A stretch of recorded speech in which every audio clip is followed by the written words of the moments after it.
This is Christmas time, 1986. Hello, everybody. I'm Frank Needham, the son of Ron Needham. And I'm Frances Mary Needham, born April 17, 1915, in Spokane, Washington. During the First World War, which started in 1917. It's your story, I guess. Okay. 17 or 18. Okay. I wasn't born then. That's for my time. I was born to Irma Julia Hill and Everett Lawrence Newman. She was 18 and he was 24. Her parents were Emma Locke from Oregon and Lafayette Hill from Washington. During the war, my father worked in the shipyards at Bremerton. And this was World War I I'm talking about right now. My earliest recollections were of being on the beach in Bremerton and having some sailors give us little girls cracker jack and sing songs to us like A Long, Long Trail a Winding, Katie, and Good Morning, Mr. Zip, Zip, Zip, some of the others. After the war, we moved to Spokane. And when I was about 5 and my sister about 7, our parents separated. And a year later, they were divorced. We then went to live with our Uncle John and Aunt Lita Moore for about 4 years. During that time, Mother supported us by waiting table at the Davenport Hotel in Spokane.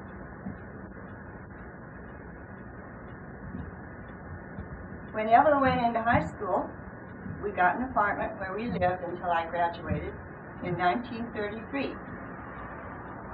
I have to mention this, Evelyn and I both graduated with honors. We were 5th on our honor roll with a grade point average of, we called it 95%.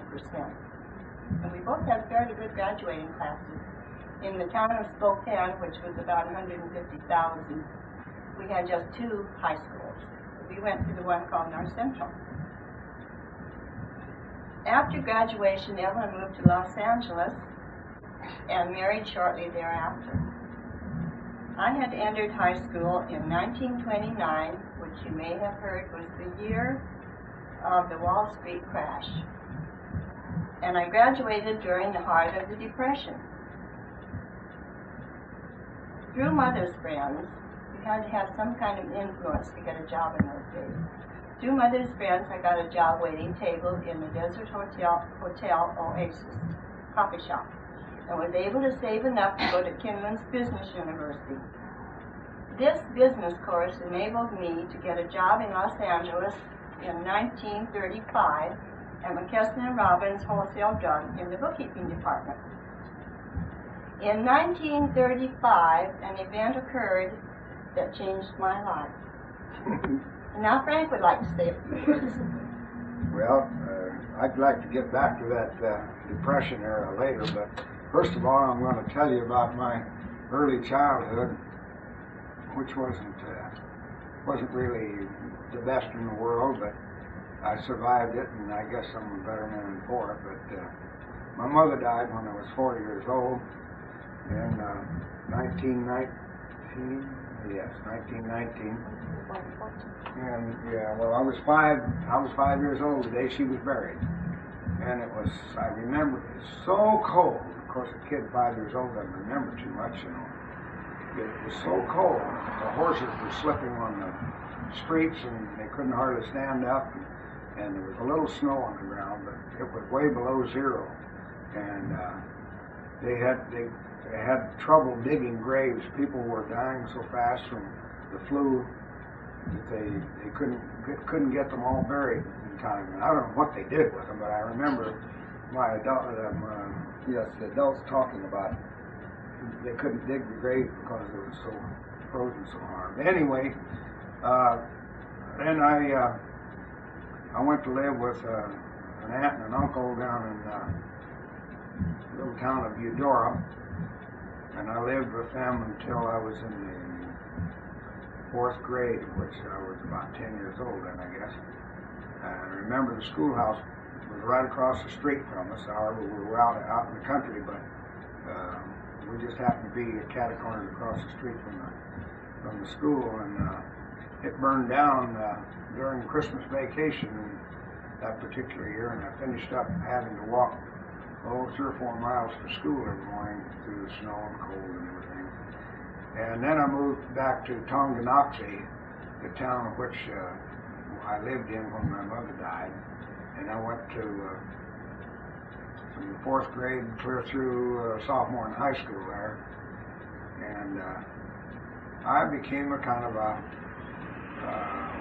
I'd say a teenage delinquent of sorts. At least my uncle thought so.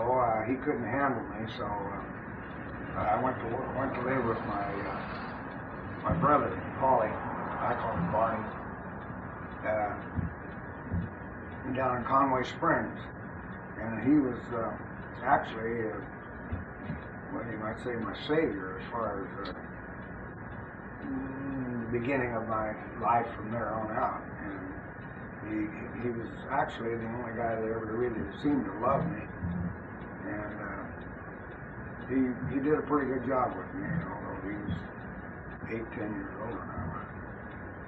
And I went through high school there at Conway Springs, and then went to business college in Wichita, Kansas. Worked for the Wichita Beacon, and money was so short, and jobs were so hard to get. Well, I'll tell you, you just had to make your own jobs in those days. And but one day we got 3 or 4 of us guys got the crazy idea we wanted to go to California, so I cashed in my bond at the newspaper office, and we headed for California. Came out here, and I lived a very short time with my brother Fred, and then the times were just so tough you can't hardly believe it. Just money was just not to be had, and we'd stand in line for jobs, half a day at a time, you know, and there'd be jobs, people would be 2 or 3 blocks long waiting for jobs to get a job. And I was standing in line one day at Goodyear Tire and Rubber Company, and some fellow drove up in a car, and he said, I need a couple of fellows to do some work for me over here unloading boxcars. Any of you guys want to go to work? I didn't say yes or no or kiss my foot or whatever. I just went and got in his car. I said, I'm one of them. And so that made me a job for quite a while then. And let's see, I don't know was I working there when we got married? No. At Goodyear. No, I was working at Goodyear, that's right. That job petered out because the people that they went bankrupt, or another bigger company merged with them, and I lost my job. And in the meantime, I knew I was going to lose it, so I stood in line every day at Goodyear Tire and Rubber Company, and finally got a job in there building tires. And it was a pretty good job for those days. I guess it paid me about $3 or $4 a day. I was making 40 cents an hour at the other job, which is, well, I was making $9.40 a week. The other job. So you can see what money was worth. It was just wasn't to be had. So anyway, I believe that I was working at Goodyear when I first met my true love here. Oh, I remember the day we met. Oh, yeah. My cousin June, I'd gone to visit her. I hadn't been in California very long. And I went to visit my cousin June, and she looked out the window and she said, oh, here comes someone I want you to meet. He's a real nice guy. So here came Frank, bounding up the steps. He drove up in a 1932 Chevy Roadster with a rumble seat. He came bounding up the steps. I remember what he was wearing, a gray sweater, gray flannel trousers, and had the biggest blue eyes I'd ever seen. And he came up and stuck out his hand and he said, hi, and flashed me that big smile, and that was it. Anyhow, after that, we were engaged. Well, 6 months later, we were engaged. And then 6 months after that, we were married. We had just enough money to rent an apartment for 2 weeks, and we took a one-day trip to Catalina for our honeymoon. We both worked during the day, and at night we'd give dinner parties and sell wherever aluminum cooking sets to earn a little extra money. No one had much money in those days, but prices weren't too bad either. Let's see. When did you get your job at Safeway? How did you get your job at Safeway? Yeah, that was another story too. We had some friends that they were on. They were really on the dole system. What did they call it then? It was welfare anyway. And the country had free beans and rice and salt pork and this sort of stuff, and they were living on welfare anyway. And there was a job showed up driving a truck for Safeway stores, and so I told Frank, this guy's name was Frank Stiller. I said, I'll drive you over there and see if you can get a job. And so he got in the line, which was probably a block long. All they were going to hire was one man. There must have been 100 people waiting for this job. And so while he was in that line, why, there was another line that happened to be out there, and this was for hiring clerks in their stores. And they had a spot they had 2 openings in their stores for clerks. So well, just for fun of it, I'll get in line here and see what it's all about, just kind of as an experience more than anything, because I already had 2 jobs. I was working at Goodyear and in the daytime, and selling aluminum ware at night. And so I was pretty well fixed, and anybody that had one job in those days was a wealthy man. So anyway, I just for the fun of it, I got in line there, and I got up there, and the guy says, started asking me questions, and where are you from? And I'm from Kansas. He says, well, he says, I'm from Kansas too, and we struck up a conversation. He says, here, take this application, go over there and sit down and fill it out. So he picked out one other guy, and he hired both of us that day. Here I already had 2 jobs. And so that's how I got started with Safeway as a clerk, and I worked for about, a year and a half as a clerk, and then I got to be the store manager. Okay. My first son, Ronald Lafayette Needham, was born on July 9, 1939. We were living in a new duplex on Coolidge Street, which we had furnished with second-hand furniture. Ron was a smart little guy. Talked early. Said Constantinople when he was 2 years old. And he took an interest in everything and asked questions no matter where we took him. And I think he learned more than we did. We started snow skiing during that time and joined the Big Pine Ski Club at Wrightwood and skied on Table Mountain and Blue Ridge using rope tows for climbing up the mountain. They didn't have chairlifts in those days. Mother took care of Ron during our trips. Ron was working at that point for Safeway stores. What was your first store? Where's your first store? Oh, in Corona. Yeah, he went to work. Yeah, he went to work in Corona. No, I mean you. I'm sorry, I said Ron. I meant Frank. You were working. Where was your first store? Well, my first store was on North Figueroa Street. Yeah, it was an old open front store. We had a manager and a clerk and a butcher. There was 3 of us running the store. That's all in the whole store. And do you want to tell what happened December 7th, 1941? Oh, yeah.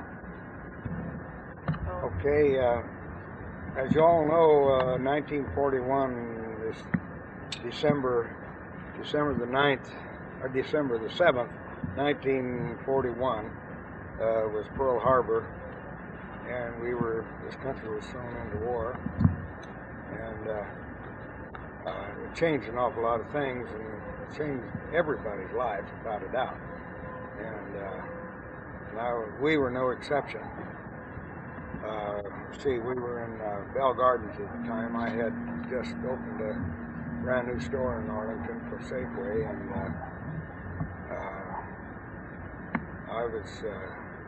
I had a deferment from the government.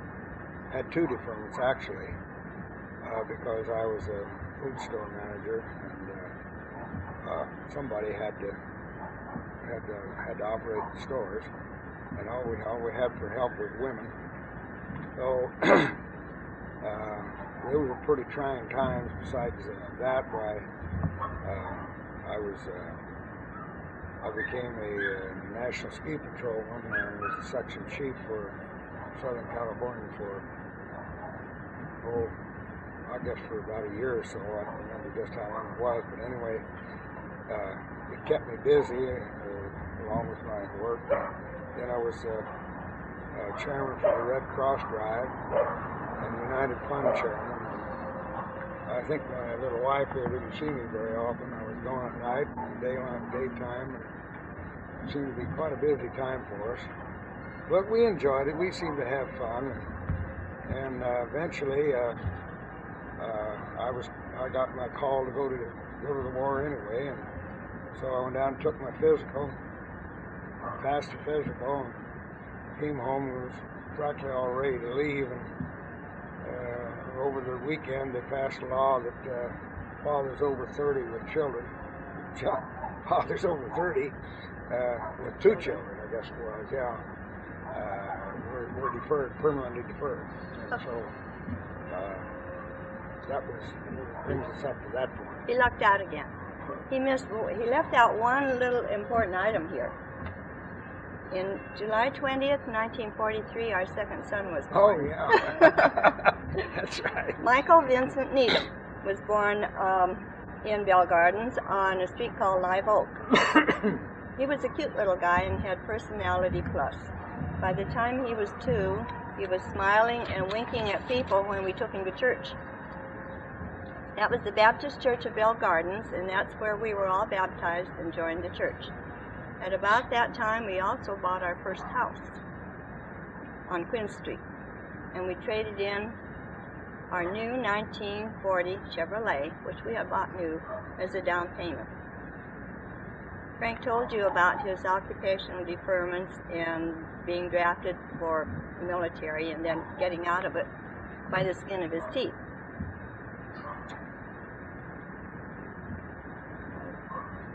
In 1947, January 12th, 1948, Karen Louise Needham was born, our daughter. She was a little doll and had lots of dark brown hair and big brown eyes. She was Daddy's little sweetheart. From the day she was born through, well, eternity. Still is. Still is, God. Those were busy days and happy ones until 1949. Then all 3 children had measles. Ron brought them home from school. It was a measles epidemic. They were all pretty sick. And then, bless his little heart, he followed that with bringing chicken pox home, and all 3 of them had chicken pox. And then, to top it all off, Mikey had, we called him Mikey, had an appendectomy. Oh, the trials of motherhood. We survived, though. And in 1950, Frank was transferred to Riverside in the Magnolia Center area. Remember that? Yeah, sure do. Yeah. We sold our Monterey Park house and bought a 3-bedroom house just being built on Luther Street, 4 or 5 blocks from Palm School. Frank was able to come home for lunch. It was then I got involved with PTA, serving as president in 1954. Then, when Mike went into Cub Scouts, I became a den mother. We joined the Methodist Church on Brockton and both taught Sunday school. Both Michael and Karen sang in the junior choir. Ron went through Cub Scouts, became a den leader for a den, went into Boy Scouts, became a Life Scout and an Explorer Scout, and then Frank got busy. Remember what you did? Oh, yeah, then I became an Explorer advisor for this Explorer pack, troop, Post. Yeah, Post. Right. Yeah, and we had lots of fun with these bigger boys, and for several years we spent our vacations in the high Sierras, fishing and backpacking and what have you, and Boy Scouts went in and the Explorers went with them and kind of played big brother to them, and we had two scout leaders and myself. We had about, one year we had about 22 kids went in, and we just had a blast up in the Ray Lakes, and let's see, what's the name of it? Onion Valley. Well, Onion Valley. What was the first lake right about? I don't remember. I can't think of the name of it now. And then we went up to Ray Lakes, and fishing was just like shooting in the rain barrel. You know, you just throw out a lure and you bring a fish, and every time it got to be where it was no fun at all.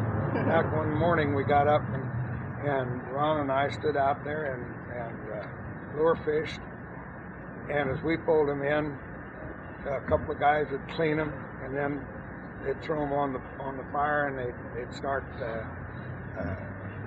cooking them, and all the kids start eating fish. And just as we pulled them out just as soon as we pulled them out, why, they'd clean them and eat them, clean them and eat them.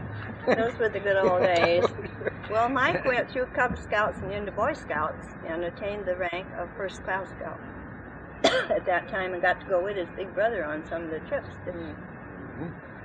Okay, Karen, I saw to it that both boys had ballroom dancing in etiquette, and enrolled Karen in tap dancing and ballet. She was in 3 recitals at the Civic Auditorium in Riverside. All of the children learned to swim in public pools. Mike became involved in Little League Baseball, and Frank became a manager of their team. Ron learned to play the tuba, and we used to make him go out and sit on the front steps in front of the house and practice. Pop, pop. I could still hear him. Mike took up the cornet, and Karen took piano lessons later. Frank became active in Lions Club and served as president in 1956. That was the Arlington Club. You want to tell what we did during 1956? Well, I'll tell some of it. Whatever I can remember, we still had a busy life. And, I guess I just never did know when to quit. Neither one of us did. Somebody would say something, we couldn't say no. Went to the convention. Yeah, we went to the convention in '56 in Florida, and left Ron at home, and he worked at the San Ritz Club. Mm-hmm. He was one of the custodians that summer. Custodian up there, and we were gone 3 weeks. Lived in a tent. He lived in a tent, yeah, down in that camp down there, Camp Switzerland, and he fished every day and worked every day, and it was quite a life of Riley for him. Got paid for it too, and so Fran and I and Mike and Karen took off for Miami, Florida, except that we dropped the kids off at my brother's house in Kansas, and left them there while Fran and I went on to Miami Beach to the convention. And we were gone, a little over a week, I think, and had a great time. It was quite an experience in our life. We came back and lived a little while for Barney and May. That's my brother and his sister, his wife. Karen and Mike had a ball on the farm. They loved it. They didn't want to leave. That's right. And we headed back for California, being chased by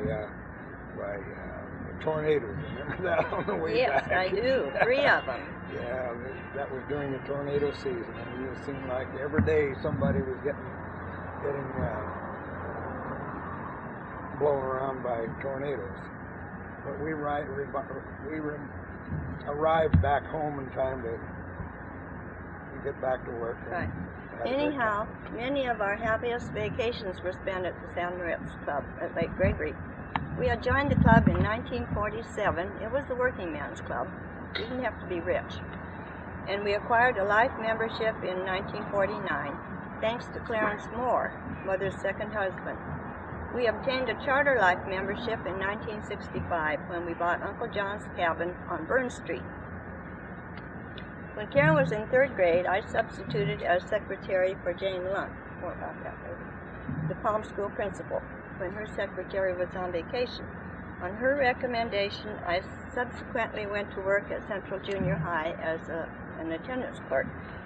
And Ron graduated from Poly High in 1957 with honors and was named Outstanding Cadet of the Year for ROTC, and was a recipient of the Gold Medal, the most important medal awarded to any cadet in ROTC, which is the Reserve Officers Training Corps.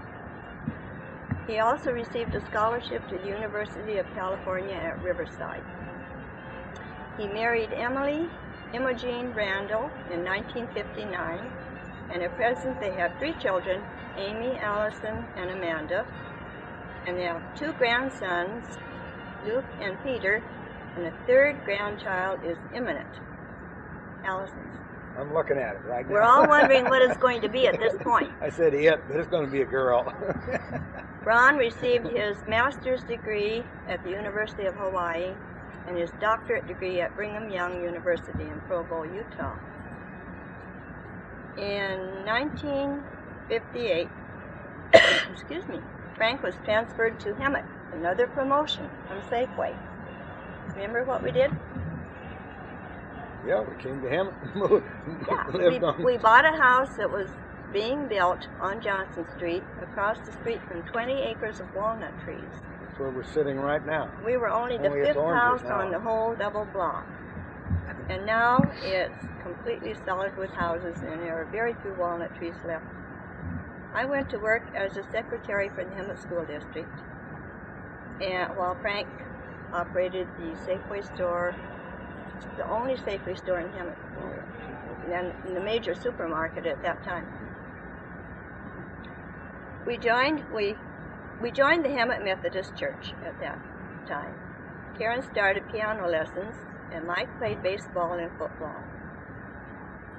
He was elected junior class president, and then in his senior year became Associated Student Body president. Excuse me. He played offensive guard and linebacker on the varsity football team. It's not offensive, it's offensive. I said offensive. Mike graduated in 1961. It was offensive at the time. Sorry. Mike graduated in 1961 and went to Cal Poly at San Luis Obispo for his first year. Then he went to Chaffey College and finished up at San Diego State University. He received his BS degree and master's degree at San Diego and his doctorate at the California School of Law. In 1961, what happened? Oh yeah, that was another big stepping stone. We decided to get out of the corporate business and go into business for ourselves. And so we bought a store out on East Florida, on the corner of Hemet and Florida, and went into the grocery business. And we called it Farmer Boy Market. I named it because I've been a farmer boy. And it's still that way. It's what they call it today.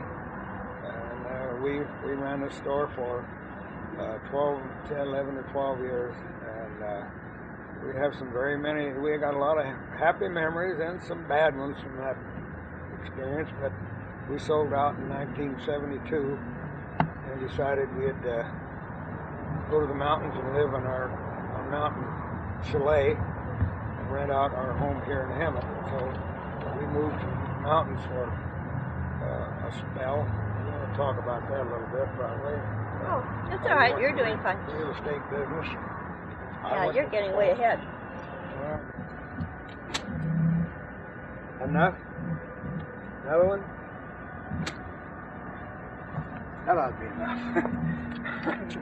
Hey! Okay, you were talking about buying the Farmer Boy Market? Yeah. Right, okay. That was in 1961, right? Yeah. Yeah, okay. Frank continued in the Lions Club and became zone chairman. We attended several district conventions in Catalina and San Diego.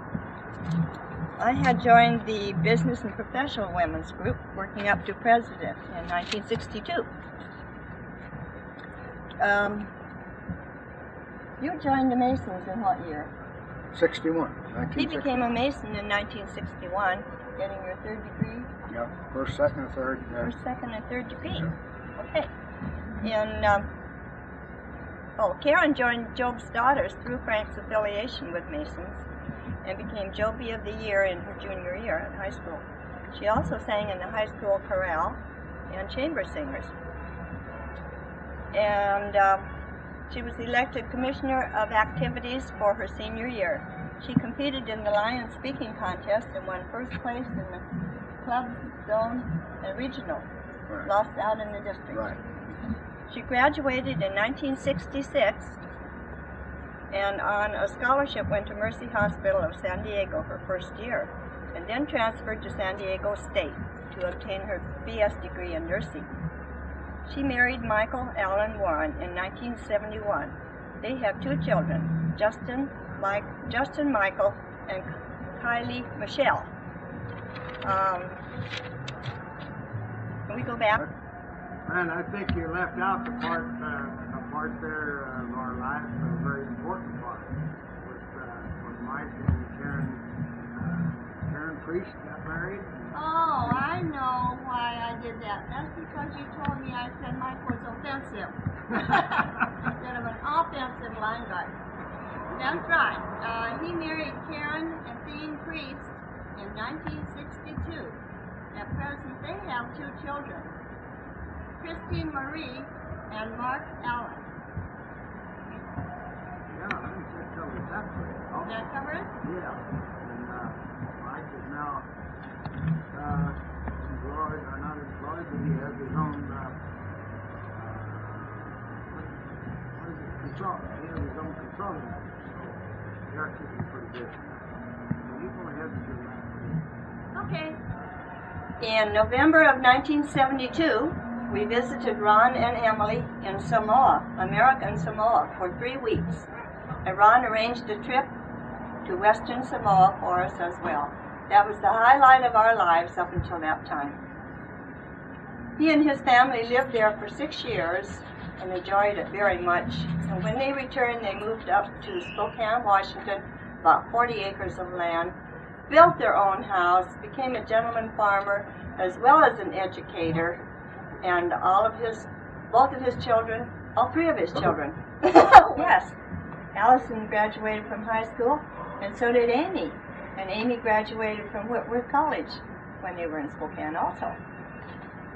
Well, in 1972, we sold the market and fulfilled a lifelong desire to live in the mountains by moving to Crestline, Lake Gregory, in the San Bernardino Mountains. Frank went to work part-time as a meat cutter at Goodwin's Market, remember? Yep. We lived at Burns Street, and the first winter there we had a record snowfall, a record snowstorm of 40 years standing. Do you remember that? Yeah. Snow drifts up to 10 feet. What happened? Well, yeah. What happened was that I went to work on a Thursday morning, and it snowed all day Thursday, and I went out to get in the car that night to go home, and I couldn't even find it. It was all covered with snow. There was no moving at all. Nobody could move. I mean, the snow was deep. It had snowed like that. I don't know how much, about 2 feet at least during the day, and on top of the other snow. So one of the other meat cutters and I rented a motel room in the back of the store, and we stayed in that motel for 3 nights while, let's see, Thursday, Friday, Saturday, 3 nights. Sunday, finally the sun came out for a little while, and we decided we could walk home. I went through drifts a while, went through a lot of drifts over my head, but snow was about up to my waist, and it took me about 2 hours to go about 1.5 miles in the snow. So you can imagine how deep it was. Fran had to throw a rope down to me to pull me up to the house.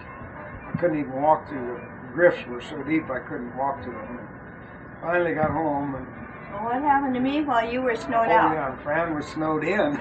She was snowed in for 3 days. With the 2 dogs. With 2 little dachshunds. Katie and Gretel. Yeah. And she had tunnels dug through the snow where she'd been, every time it would snow, I should go out and shovel some more. And she had a little area where the dogs could go to the bathroom. And, that was so funny. And for a part of the time, the power was out, and so she was living there all alone with these 2 dogs. And the power out. But I had the telephone. And she had the telephone, and a neighbor not too far away. So she could talk to her, and if things got any worse, well, I guess they could have gone together or something. But anyway, it was quite a snowstorm. Quite an experience. Go ahead. Certainly was. We loved it, though. We really enjoy living in the mountains, snow shoveling and all. In 1974, I got tired of loafing and went to work with Century 21 Real Estate. And by 1976 was well established when that area boomed. Frank joined me then, got his real estate license, and then Mike Warren got his, and then Karen also got her real estate license, although she worked part-time because she was nursing at Lake Arrowhead Hospital. We did very well. Then in 1977, Clarence Moore and Mother passed away, about 4 months apart. In 1980, Frank had a heart attack, and Ned had a quadruple bypass.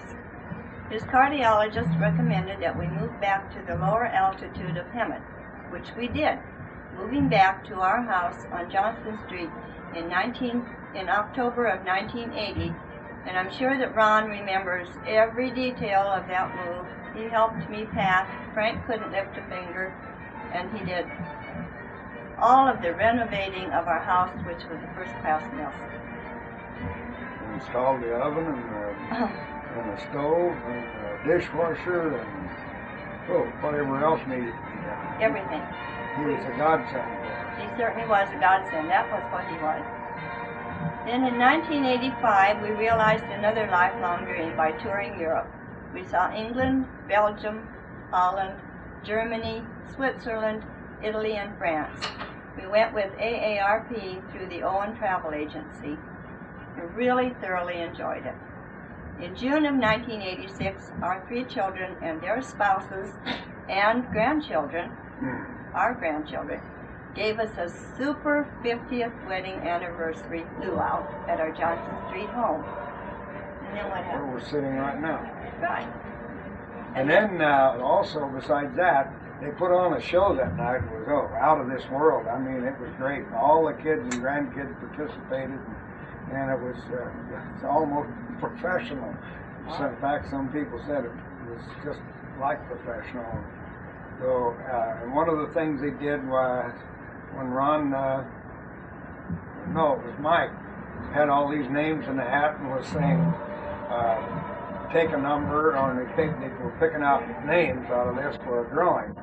And every name they would draw was Frank and Francis Needham. Frank and Francis, Frank and Francis. What was the drawing for? And the drawing was for a trip to Catalina and the Queen Mary, and let's see, it was a whole week trip practically, and all expense paid tour of Queen Mary and Catalina, and then finally come to find out that all the names in this hat was all Frank and Francis, so we couldn't lose. And here they had bought us this trip to Catalina, and it was great. Oh boy, it was really brought back memories, because that's where we spent our honeymoon 50 years prior. And one of the highlights in Catalina was when Fran and I went with a small group to tour the casino in Catalina. Casino Ballroom. Casino Ballroom. Well, and all the things, there was quite a lot of things to see around there besides just the ballroom. But anyways, we were going through the ballroom. They turned on the lights and started playing music to Jan Garber's music that we danced to 50 years prior to that. We had pictures taken of ourselves, and it was quite an experience. And the hotel they had for us was overlooking the Avalon Bay, and it was just a great experience for us. Super. And I guess it was probably the highlight of our life. I'm sure. One of them, I'm anyway. sure. Yeah. Then later in August of that same year, we went to Expo in Canada with Ron and Emily. I had a wonderful time, stopping in Oregon and Washington to see friends and relatives. Well, this brings us up to the Christmas season of 1986. Yeah. Well, I'll tell you, I guess I'm going to have to read something here. I can't hardly talk because I'm so choked up. But I believe that the biggest achievement in our married life, is our outstanding family. I don't know what it was that we did, but whatever it was, it must have been right. We are so proud of our kids and their families. We are extremely blessed by the Lord to have had such a wonderful family and a rich rich, full life. Merry Christmas, Ron. Merry Christmas, Ron.